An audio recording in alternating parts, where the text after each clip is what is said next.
आदरणीय अध्यक्ष जी, नए संसद भवन का यह प्रथम और ऐतिहासिक सत्र है। मैं सभी माननीय सांसदों को और सभी देशवासियों को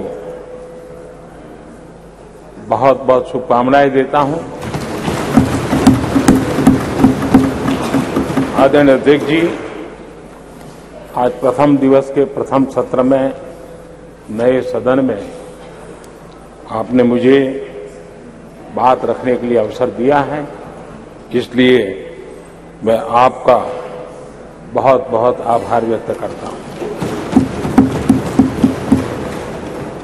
इस नए संसद भवन में मैं आप सभी माननीय सांसदों का भी हृदय से स्वागत करता हूं। ये अवसर कई मायनों में अभूतपूर्व है। आजादी के अमृत काल का ये उषा काल है और भारत अनेक सिद्धियों के साथ नए संकल्प लेकर के नए भवन में अपना भविष्य तय करने के लिए आगे बढ़ रहा है। विज्ञान जगत में चंद्रयान 3 की गगनचुंबी सफलता हर देशवासी को गर्व से भर देती है। भारत की अध्यक्षता में G20 का असाधारण आयोजन विश्व में इच्छित प्रभाव, इस अर्थ में ये अद्वितीय उपलब्धियां हासिल करने वाला एक अवसर भारत के लिए बना। इसी आलोक में आज आधुनिक भारत और हमारे प्राचीन लोकतंत्र का प्रतीक नए संसद भवन का शुभारंभ हुआ है। सुखद संयोग है कि ये गणेश चतुर्थी का शुभ दिन है।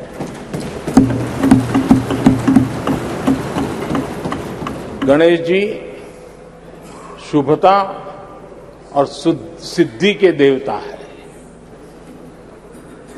गणेश जी विवेक और ज्ञान के भी देवता है। इस पावन दिवस पर हमारा ये शुभारंभ संकल्प से सिद्धि की ओर एक नए विश्वास के साथ यात्रा को आरंभ करने का है। आजादी के अमृत काल में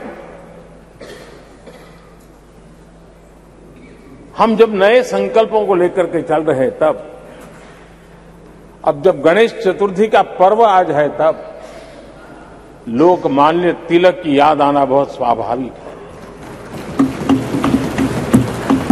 आजादी के आंदोलन में लोकमान्य तिलक जी ने गणेश उत्सव को एक सार्वजनिक गणेश उत्सव के रूप में प्रस्थापित करके पूरे राष्ट्र में सुराज्य की आहलेख जगाने का माध्यम बनाया था। लोकमान्य तिलक जी ने गणेश पर्व से सुराज्य की संकल्पना को शक्ति दी। उसी प्रकार से आज ये गणेश चतुर्थी का पर्व लोकमान्य तिलक जी ने स्वतंत्र भारत, स्वराज्य की बात कही थी। आज हम समृद्ध भारत गणेश चतुर्थी के पावन दिवस पर उसकी प्रेरणा के साथ आगे बढ़ रहे हैं। सभी देशवासियों को इस अवसर पर फिर एक बार मैं बहुत बहुत बधाई देता हूं। आदरणीय अध्यक्ष जी, आज संवत्सरी का भी पर्व है। ये अपने आप में एक अद्भुत परंपरा है। इस दिन को एक प्रकार से क्षमा वाणी का भी पर्व कहते हैं। आज मिच्छामि दुक्कड़म कहने का दिन है। ये पर्व मन से, कर्म से, वचन से अगर जाने अनजाने किसी को भी दुख पहुंचाया है तो उसकी क्षमा याचना का अवसर है। मेरी तरफ से भी पूरी विनम्रता के साथ, पूरे हृदय से आप सभी को, सभी सांसद सदस्यों को और सभी देशवासियों को मिच्छामि दुक्कड़म। आज जब हम एक नई शुरुआत कर रहे हैं तब हमें अतीत की हर कड़वाहट को भुलाकर आगे बढ़ना है। इस स्पिरिट के साथ जब हम यहां से, हमारे आचरण से, हमारी वाणी से, हमारे संकल्पों से जो भी करेंगे, देश के लिए, राष्ट्र के एक एक नागरिक के लिए वो प्रेरणा का कारण बनना चाहिए और हम सबको इस दायित्व को निभाने के लिए भरसक प्रयास भी करना चाहिए। आदरणीय अध्यक्ष जी, ये भवन नया है, यहां सब कुछ नया है, सारी व्यवस्थाएं नई हैं। यहां तक आपके सब साथियों को भी आपने एक नए रंग रूप के साथ प्रस्तुत किया है।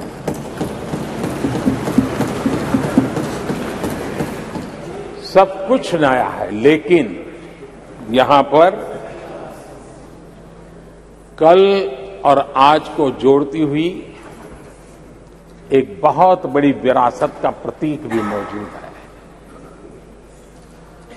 वो नया नहीं है, वो पुराना है और वो आजादी की पहली किरण का स्वयं साक्षी रहा है, जो आज अभी हमारे बीच उपस्थित है। वो हमारे समृद्ध इतिहास को जोड़ता है और जब आज हम नए सदन में प्रवेश कर रहे हैं,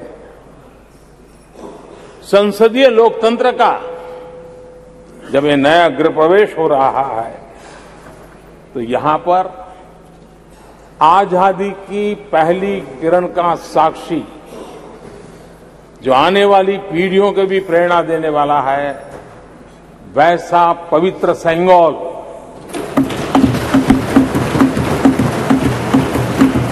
और ये वो सेंगोल है जिसको भारत के प्रथम प्रधानमंत्री पंडित नेहरू का स्पर्श हुआ था। ये पंडित नेहरू के हाथों में पूजा विधि कर करके आजादी के पर्व का प्रारंभ हुआ था और इसलिए एक बहुत महत्वपूर्ण अतीत को उसके साथ ये सेंगोल हमें जोड़ता है। तमिलनाडु की महान परंपरा का वो प्रतीक तो है ही, देश को जोड़ने का भी, देश की एकता का भी वो प्रतीक है।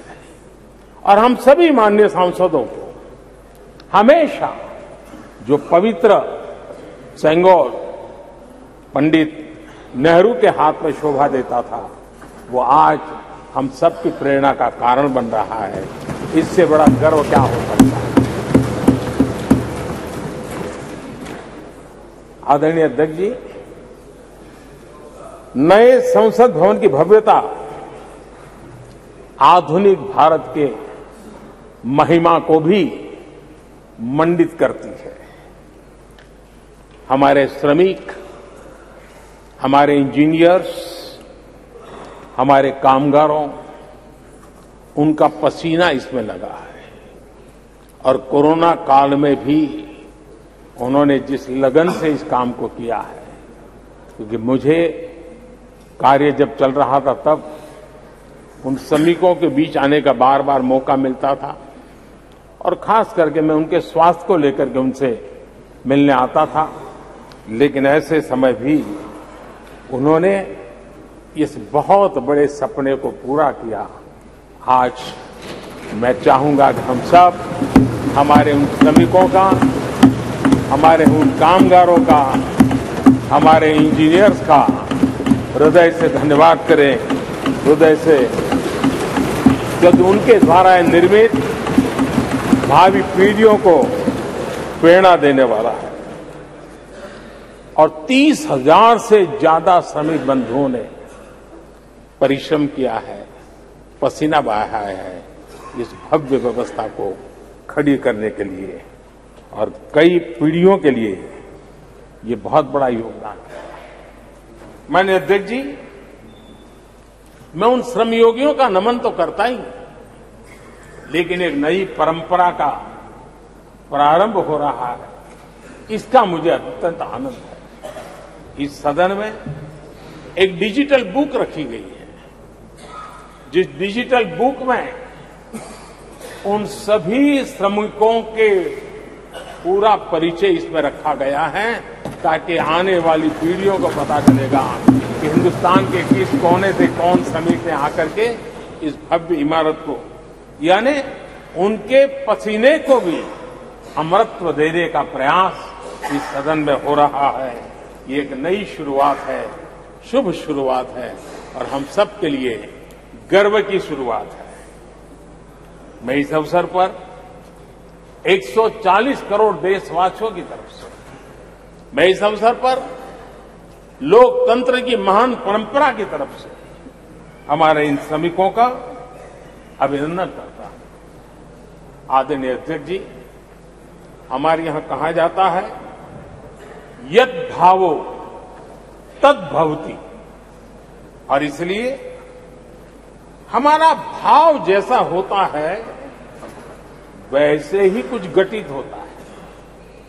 यद भावो तद भवति, और इसलिए हम जैसी भावना करते हैं और हम जैसी भावना करके प्रवेश किया है, मुझे विश्वास है भावना भीतर जो होगी हम भी वैसे ही खुद भी बनते जाएंगे और वो बहुत बड़ी स्वाभाविक है। भवन बदला है, मैं चाहूंगा भाव भी बदलना चाहिए, भावना भी बदलनी चाहिए।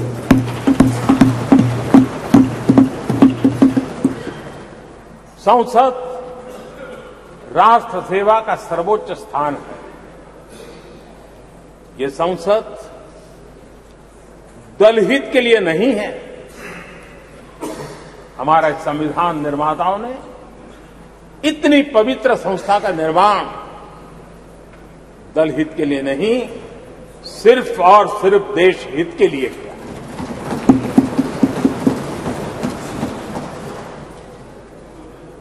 नए भवन में हम सभी अपने वाणी से, विचार से, आचार से संविधान के जो स्पिरिट है उन मानदंडों को लेकर के, नए संकल्पों के अनुसार नई भाव को लेकर के, नई भावना को लेकर के, मैं आशा करता हूं अध्यक्ष जी, आप कल भी कह रहे थे, आज भी कह रहे थे, कभी स्पष्ट कह रहे थे, कभी थोड़ा लपेट कर भी कह रहे थे, हम सांसदों के व्यवहार के संबंध में मैं मेरी तरफ से आपको आश्वासन देता हूं कि हमारा पूरा प्रयास रहेगा और मैं चाहूंगा कि सदन के नेता के नाते हम सभी सांसद आपकी आशा अपेक्षा में खरे उतरें, हम अनुशासन का पालन करें, देश हमें देखता है, आप जैसा दिशा निर्देश करें। लेकिन माननीय अध्यक्ष जी, अभी चुनाव तो दूर है और जितना समय हमारे पास बचा है इस पार्लियामेंट के, मैं पक्का मानता हूं कि यहां जो व्यवहार होगा ये निर्धारित करेगा कि कौन यहां बैठने के लिए व्यवहार करता है और कौन वहां बैठने के लिए व्यवहार करता है। जो वहां ही बैठे रहना चाहता है उसका व्यवहार क्या होगा, और जो यहां आकर के भविष्य में बैठना चाहता है उसका व्यवहार क्या होगा, इसका फर्क बिल्कुल आने वाले महीनों में देश देखेगा और उनके बर्ताव से पता चलेगा, ये मुझे पूरा विश्वास है। आदरणीय अध्यक्ष जी, हमारे यहां वेदों में कहा गया है, सम्यच्च सब्रता भूत्वा वाचम वदत भद्रया, अर्थात हम सब एक मत होकर, एक समान संकल्प लेकर कल्याणकारी सार्थक संवाद करें। यहां हमारे विचार अलग हो सकते हैं, विमर्श अलग हो सकते हैं, लेकिन हमारे संकल्प एकजुट ही होते हैं, एकजुट ही रहते हैं, और इसलिए हमें उसकी एकजुटता के लिए भी भरपूर प्रयास करता रहना चाहिए। आदरणीय अध्यक्ष जी, हमारी संसद ने राष्ट्रहित के तमाम बड़े अवसरों पर ही इसी भावना से काम किया है। न कोई इधर का है न उधर का है, सब कोई राष्ट्र के लिए करते रहे। मुझे आशा है इस नई शुरुआत के साथ इस संवादीय के वातावरण में और इस संसद के पूरे डिबेट में हम उस भावना को जितनी ज्यादा मजबूत करेंगे, हमारी आने वाली पीढ़ियों को अवश्य हम प्रेरणा देंगे। संसदीय परंपराओं की जो लक्ष्मण रेखा है, उन लक्ष्मण रेखा का पालन हम सबको करना चाहिए, और वो स्पीकर महोदय की अपेक्षा को हमें जरूर पूरा करने की कोशिश करनी चाहिए। आदरणीय अध्यक्ष जी, लोकतंत्र में राजनीति, नीति और शक्ति का इस्तेमाल ये समाज में प्रभावी बदलाव का एक बहुत बड़ा माध्यम होता है, और इसलिए स्पेस हो या स्पोर्ट्स हो, स्टार्टअप्स हो या सेल्फ हेल्प ग्रुप हो, हर क्षेत्र में दुनिया भारतीय महिलाओं की ताकत देख रही है। G20 की अध्यक्षता, विमेन लेड डेवलपमेंट की चर्चा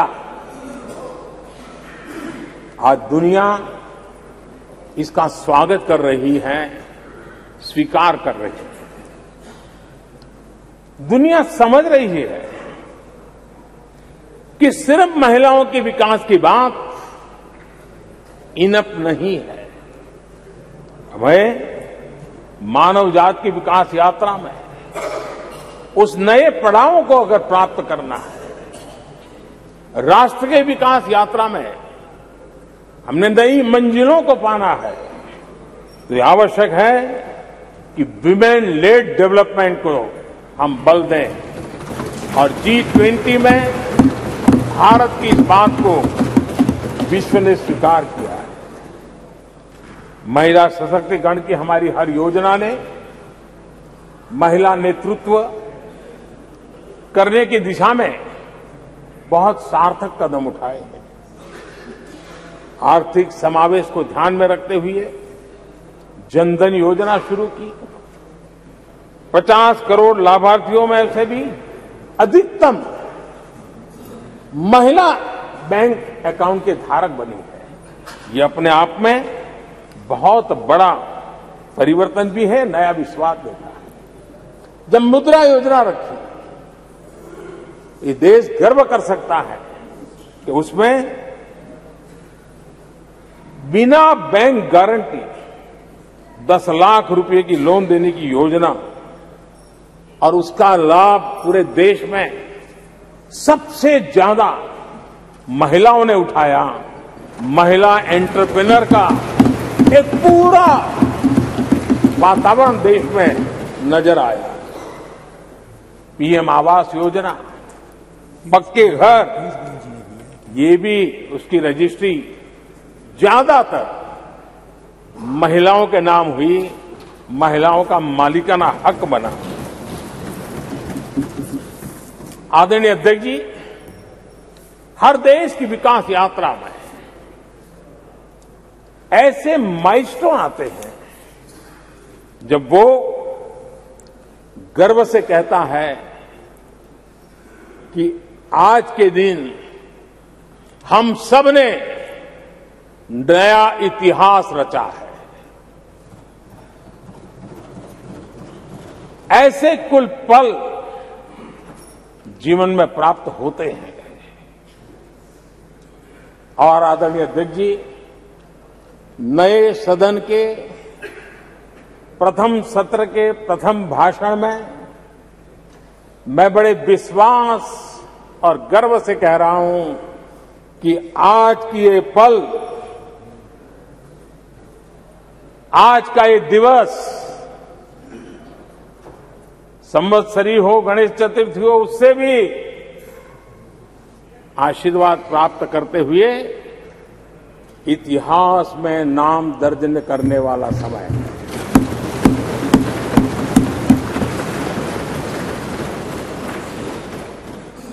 हम सबके लिए पल गर्व की पल है। अनेक वर्षों से महिला आरक्षण के संबंध में बहुत चर्चाएं हुई हैं, बहुत वाद विवाद हुए हैं। महिला आरक्षण को लेकर संसद में पहले भी कुछ प्रयास हुए हैं। 1996 में इससे जुड़ा बिल पहली बार पेश हुआ था। अटल जी के कार्यकाल में कई बार महिला आरक्षण का बिल पेश किया गया, कई बार, लेकिन उसे पार कराने के लिए आंकड़े नहीं जुटा पाए और उसके कारण वो सपना अधूरा रह गया। महिलाओं को अधिकार देने का, महिलाओं की शक्ति का उपयोग करने का वो काम, शायद ईश्वर ने ऐसे कई पवित्र काम के लिए मुझे चुना है।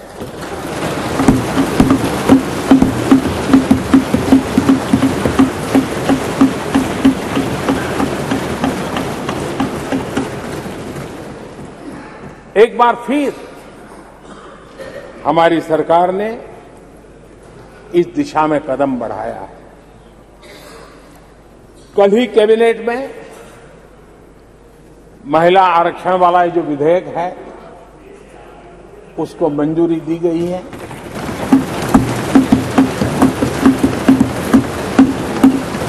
आज 19 सितंबर की ये तारीख इसीलिए इतिहास में अमरत्व को प्राप्त करने जा रहे हैं। आज जब महिलाएं हर सेक्टर में तेजी से आगे बढ़ रही हैं, नेतृत्व कर रही है, तो बहुत आवश्यक है कि नीति निर्धारण में, पॉलिसी मेकिंग में हमारी माताएं, बहनें, हमारी नारी शक्ति अधिकतम योगदान दें, ज्यादा से ज्यादा योगदान दें। योगदान ही नहीं, वे महत्वपूर्ण भूमिका निभाएं। आज इस ऐतिहासिक मौके पर नए संसद भवन में सदन की पहली कार्यवाही के रूप में उस कार्यवाही के अवसर पर देश के इस नए बदलाव का आह्वान किया है और देश की नारी शक्ति के लिए सभी सांसद मिलकर के नए प्रवेश द्वार खोल दें, इसका आरंभ हम इस महत्वपूर्ण निर्णय से करने जा रहे हैं। विमेन लेड डेवलपमेंट के अपने संकल्प को आगे बढ़ाते हुए हमारी सरकार आज एक प्रमुख संविधान संशोधन विधेयक प्रस्तुत कर रही है। इस विधेयक का लक्ष्य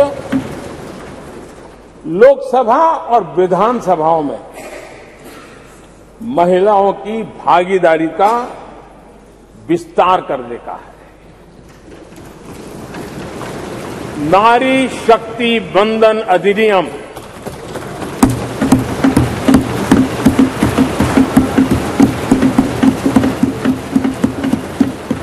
नारी शक्ति बंधन अधिनियम इसके माध्यम से हमारा लोकतंत्र और मजबूत होगा।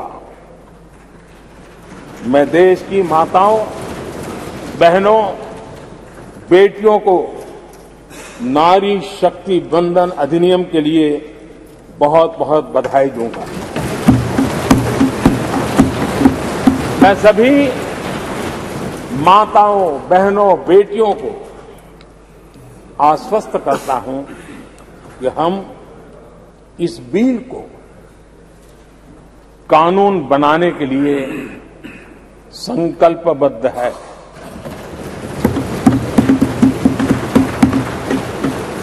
मैं इस सदन में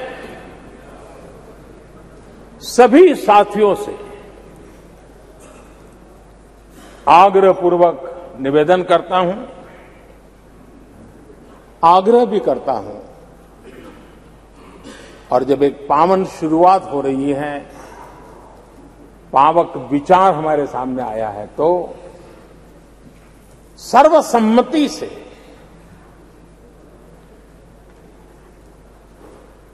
जब ये बिल कानून बनेगा तो उसकी ताकत अनेक गुना बढ़ जाएगी।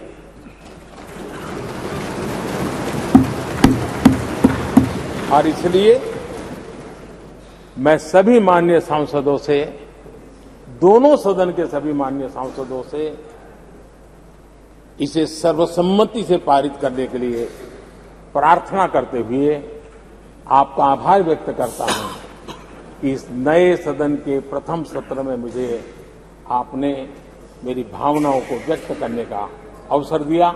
बहुत बहुत धन्यवाद।